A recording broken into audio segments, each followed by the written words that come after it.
Swiss made. Squint and you'll find it printed at 6 o'clock on most every fine wristwatch going. But why should you care whether it's Swiss at all?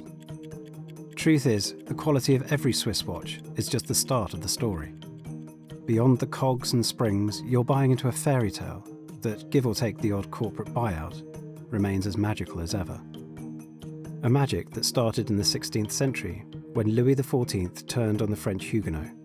With Protestant leader John Calvin driven over the border into Geneva, the local jewellers were banned from anything ornamental, switching instead to the Puritan task of timekeeping. Believe it or not, their toil was aided by dairy farmers up in the valleys of the Jura Mountains. Every winter, snowed in and idle, they turned to fashioning components for Geneva's watchmakers. By the 18th century, these cheesemakers had turned watchmakers in their own right.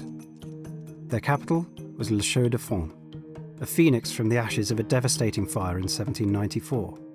Its pioneering grid system of Art Nouveau buildings became the cradle of Swiss watchmaking, still home to Tag Heuer, Breitling and countless others, still surrounded by fir trees and clanking cowbells.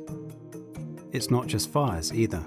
The Swiss also survived the so-called quartz crisis, when cheap electronics laid waste to the traditional craft in the 70s.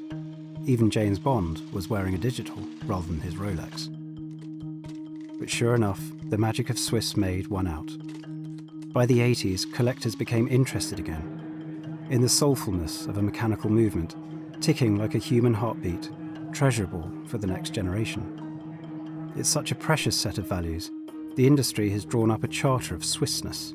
If you want to stamp Swiss made on your watch, at least 60% of its value must originate there, from design to manufacture. Call us biased, but given the pedigree you're buying into, having just half of that history ticking beneath your sleeve is worth every Swiss franc.